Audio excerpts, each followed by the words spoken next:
हाँ जी, सभी को नमस्कार। मैं संदीप सुडा आपका हार्दिक स्वागत करता हूं पढ़ाई संसार के इस ऑनलाइन प्लेटफॉर्म पे। आज अपने यहाँ सेकंड ग्रेड का जो सिलेबस आया है उस सिलेबस पे आज अपने चर्चा कर रहे हैं कि सिलेबस से अपने इसके कौन सा क्या बदला है, कौन सा नहीं बदला, क्या अपने बदला गया है, क्या इसमें जोड़ा गया है, क्या इसमें कम किया गया है, वो सारा आज अपने चर्चा करेंगे। अभी ये अपलोड हुआ है आरपीएससी की साइट पे। जो हिंदी का अगर सिलेबस देखें तो उस सिलेबस में मैं प्रत्येक टॉपिक की व्याख्या करूंगा। ये प्रिंट आउट निकलवा लेना बाद में और सिलेबस को अच्छे ढंग से पढ़ लेना, क्योंकि सिलेबस चेंज हो गया है। ये वीडियो है, ये ज्यादा से ज्यादा लोगों को शेयर कर देना ताकि ज्यादा से ज्यादा लोगों तक पहुंचे कि सिलेबस है वो चेंज हो गया। क्योंकि कई लोग तो होते हैं वो इंटरनेट से नहीं जुड़े हुए होते हैं, उनको तो ये भी पता नहीं है कि सिलेबस चेंज भी हो गया है। तो उनको बता दें कि स्वर और व्यंजन विभाजन कोर्स क्रम है, ये नया टॉपिक है। बाकी स्वर और व्यंजनों का वर्गीकरण है, ये पहले सिलेबस में लग रहा था। तत्सम तद्भव और विदेशी शब्द लग रहे हैं, देशज भाषा के शब्द है वो नहीं लग रहे। मैं साथ साथ में लिख देता हूं कि कौन से नहीं है। ये जो देशज शब्द है ये नहीं लगते।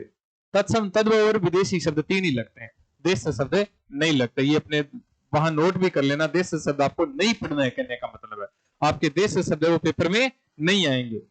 हाँ जी, आगे है संज्ञा, सर्वनाम, विशेषण, क्रिया व इनके सभी भेद। अब सभी भेद है मतलब संज्ञा के सारे भेद आपको याद करने, सर्वनाम के याद करने, आपको विशेषण क्रिया के सभी भेद याद करने। क्रिया विशेषण व भेद। अब देखो क्रिया विशेषण अव्यय ना, अव्यय में आपको खास बात बताऊं कि अव्यय में क्या नहीं पढ़ना, आपको ये भी बता देता हूं कि साथ साथ में आपको क्या नहीं पढ़ना। आपको क्या नहीं पढ़ना? आपको समुच्चय बोधक, आपको संबंध बोधक, आपको विस्मयादि बोधक, आपको निपात। ये इतनी चीजें नहीं पढ़नी भाई, ये नहीं पढ़नी, याद कर लेना। खास कर टॉपिक एक ही लग रहा है, क्रिया विशेषण, तो आपके क्रिया विशेषण ही लग रहा है सिलेबस में। लिंग वचन कारक एवं काल सारे लग रहे हैं, सारे भेद याद करने पड़ेंगे आपको। लिंग वचन कारक एवं काल सारे के सारे भेद लग रहे हैं, तो सारे के सारे याद करने पड़ेंगे आपको। ठीक है जी। स्कूल देखे तो मैं देखे तो विसर्ग संधि नहीं थी, यहां देखो विसर्ग संधि इसमें भी नहीं है भाई, विसर्ग संधि नहीं। अरे क्या करें भाई, विसर्ग संधि का अस्तित्व मिटवा रहे हो क्या? विसर्ग संधि नहीं लग रही, स्वर और व्यंजन दो ही संधि लग रही है। संधि में क्या लग रहा है?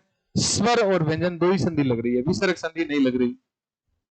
समास सारे भेद याद करने, उपसर्ग सारे याद करने, प्रत्यय के भेद सारे याद करने। भेद याद कर लो, देखो प्रत्यय जो तदित प्रत्यय और कृदंत प्रत्यय दोनों के दोनों याद करने पड़ेंगे आपको। विसर्ग संधि नहीं लग रही है सिलेबस में, काट देना भाई अगर आप पढ़ रहे हो तो। विलोम शब्द है, शब्द युग्मक है, विलोम शब्द है, ये शब्द युग्मक है, ये विलोम शब्द पर्यायवाची है, ये नेकार्थी शब्द है और वाक्यांश के लिए एक शब्द है। ये सारे के सारे लग रहे हैं, अपने सारे पढ़ने हैं। इसके अलावा ये वाक्य के अंग लग रहे हैं, उद्देश्य और विधेय, वाक्य के भेद लग रहे हैं और भेद के उपभेद भी लग रहे हैं, याद कर लो। वाक्य के भेद और भेद के अंदर उपभेद भी लग रहे हैं, ये भी याद कर लेना भैया अच्छे ढंग से। शब्द शुद्धि लग रहा है। इसके अलावा देखें तो वाक्य शुद्धि लग रहा है, मुहावरे एवं लोकोक्तियां लग रहा है, उनके अर्थ लग रहे हैं, उनके प्रयोग लग रहे हैं, वो स्कूल व्याख्याता वाली बात है।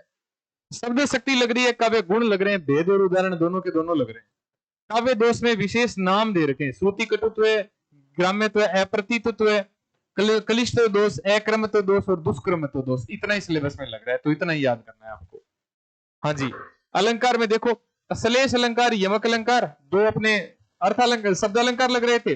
उपमा, रूपक, उत्प्रेक्षा, विभावना, संदेह, भ्रांतिमान, विरोधाभास, अतिशयोक्ति, असंगति और अपहनुति, ये स्कूल व्याख्याता वाला ही लग रहा है। ये अपने स्कूल व्याख्याता वाला ही लग रहा है, ये अपने स्कूल व्याख्याता वाला ही लग रहा है।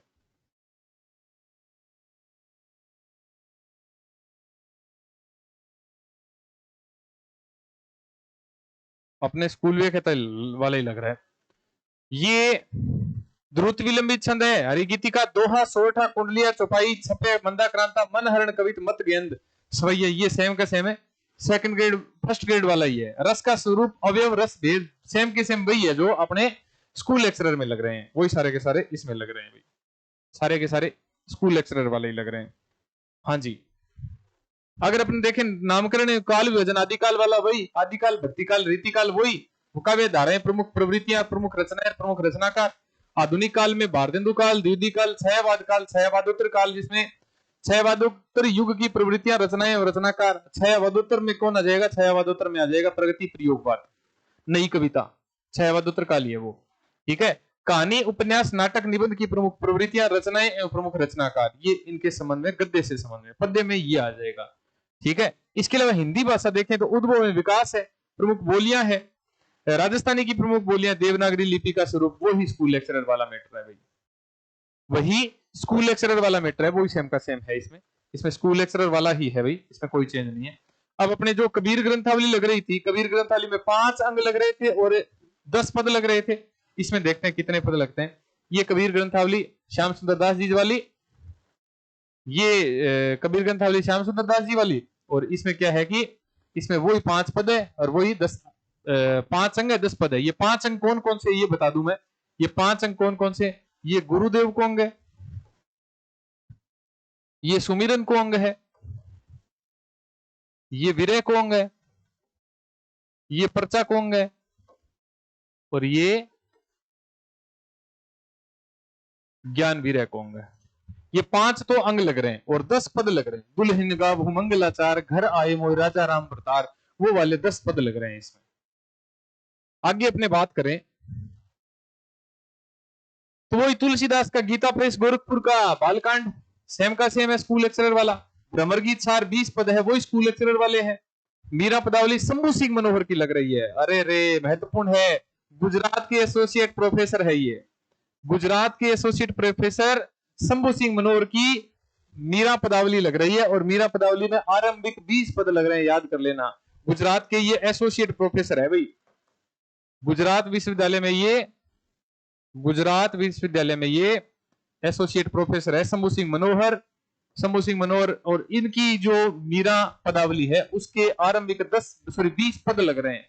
मीरा मुक्तावली जो नरोत्तम दास स्वामी की थी वो सिलेबस से हट गई है, ठीक है, और एक परशुराम चतुर्वेदी की थी वो भी सिलेबस से हट गई है, शंभू सिंह मनोहर की लग रही है। किसकी लग रही है भाई? अब शंभू सिंह मनोहर की लग रही है। बिहारी रत्नाकर के प्रारंभिक 20 दोहे हैं, वही सेम का सेम है। वीर सतसई के जो लक्ष्मी कमल द्वारा संपादित और डॉक्टर नरेंद्र बनावत द्वारा संपादित है उसमें 20 पद लग रहे हैं। देखो साथ साथ में संपादक दे रखा है, साथ साथ में संपादक दे रहा है, कितनी अच्छी बात है। रामधारी सिंह दिनकर का देखो प्रथम सर्ग की जगह छठा सर्ग लग रहा है, चेंज, ये परिवर्तन हुआ है भाई। प्रथम सर्ग है वो हट गया है और कौन सा सर्ग लग गया है? छठा सर्ग लग गया है भाई। प्रथम सर्ग हट गया है, कौन सा सर्ग लग रहा है? छठा सर्ग लग रहा है, याद कर लेना। इसके अलावा श्रद्धा सर्ग है, वही श्रद्धा सर्ग सेम का सेम लग रहा है, वही श्रद्धा सर्ग जो सेकंड ग्रेड में था वही श्रद्धा सर्ग है, अब सेकंड ग्रेड में दोबारा रिपीट हो रहा है। एक तो चेंज ये है, एक ये परिवर्तन है, याद कर लेना, और एक परिवर्तन है ये वाला परिवर्तन है, याद कर लेना। ये दोनों चेंज है, दोनों के दोनों चेंज है, वो याद कर लेना अच्छी तरह से। वैसे तो मैं एक एक चीज याद करवा रहा हूं कि आपको कहां से क्या क्या है। अगर अब देखें आगे देखें श्रद्धा सर्ग है ना, श्रद्धा सर्ग सेम है। कुरुक्षेत्र का छठा सर्ग लग रहा है, 7 सर्गों में छठा सर्ग लग रहा है, और जो मीरा पदावली है वो शंभू सिंह मनोहर की लग रही है। परशुराम चतुर्वेदी वाली और जो नरोत्तम दास स्वामी वाली है वो हट गई है सिलेबस से। ये अपने कमायनी का श्रद्धा सर्ग लग रही है, बात हो गई। चिंतामणि के प्रथम भाग में तीनों निबंध लग रहे हैं, उत्साह श्रद्धा और भक्ति लोभ और प्रीति, तीनों के तीनों लग रहे हैं अभी। अरे रे कितनी अच्छी बात है, परिवर्तन देखो नया क्या है। गोदान उपन्यास, वाह भाई वाह, क्या बात है। जितनी आरपीएससी की तारीफ की जाए उतनी कम है, जितनी आरपीएससी की तैयारी की जाए ना, जितनी तारीफ की जाए आरपीएससी की उतनी कम है। क्यों? क्योंकि गोदान उपन्यास जो आधुनिक भारत का कृषक जीवन पर आधारित सर्वश्रेष्ठ जो महाकाव्य कह सकते हैं इसको, वो गोदान उपन्यास है, वो सिलेबस में लगा दिया है अभी। देखो कितनी अच्छी बात है, प्रेमचंद का जो गोदान उपन्यास है वो लगा दिया है। उसने कहा था कहानी है वो सेम की सेम है, उसकी रात है वो सेम की सेम है, और यही सच है जो स्कूल व्याख्याता में लगती थी वो अब सेकंड ग्रेड में लग रही है। ये परिवर्तन है, जो स्कूल व्याख्याता में लग रही थी ना वो अब क्या लग रही है, तो वो अपने सेकंड ग्रेड में लग रही है। हाँ जी, मोहन राकेश का आषाढ़ का एक दिन नया, ये आपको मैं एक दिन इसकी भूमिका बताऊंगा, क्योंकि ये आषाढ़ का एक दिन मैं भी देखो तारीफ नहीं करता, स्कूल व्याख्याता में भी ये बोला था, जो सिलेबस शेखावाटी यूनिवर्सिटी में लग रहा है ना, जो राजस्थान की शेखा पंडित दीनदयाल उपाध्याय शेखावाटी यूनिवर्सिटी में जो सिलेबस लग रहा है ना, वही सिलेबस है। एमए के सिलेबस में ही यही आषाढ़ का एक दिन लग रहा है। मैंने पढ़ाया हुआ है अभी थोड़े दिन पहले। ये आषाढ़ का एक दिन एमए के सिलेबस में लग रहा है शेखावाटी यूनिवर्सिटी में। जो बच्चे शेखावाटी यूनिवर्सिटी के है ना, वो तो पक्का ही इसमें एडवांस हो जाएंगे। क्यों? क्योंकि वो एमए में पढ़ के आए हैं। ये तो एमए में पढ़ के आए हैं। मोहन राकेश का ये जो आषाढ़ का एक दिन है ना, ये आषाढ़ का एक दिन मोहन राकेश का ये अपने एमए के सिलेबस में लग रहा है। ये आषाढ़ का एक दिन है। वही मल्लिका और वही कालिदास वाला चित्रण है इसमें आषाढ़ का एक दिन। वो जो हट गया, लहरों के राजहंस, उसकी जगह लग गया आषाढ़ का एक दिन। ये अपने है, ठीक है। ये नया है, बिल्कुल नया है। ये आषाढ़ का एक दिन बिल्कुल नया है। अभी मेरे पास पढ़ा है ये। मैंने अभी थोड़े दिन पहले पढ़ा था। पहले इंटरव्यू में पढ़ा था और उसके बाद में अभी मैंने पढ़ाया था, उसके लिए भी पढ़ा था। एमए के बच्चे जो देख रहे होंगे वीडियो, जो शेखावाटी यूनिवर्सिटी के, वो बच्चे कमेंट कर सकते हैं कि आपको बताया था।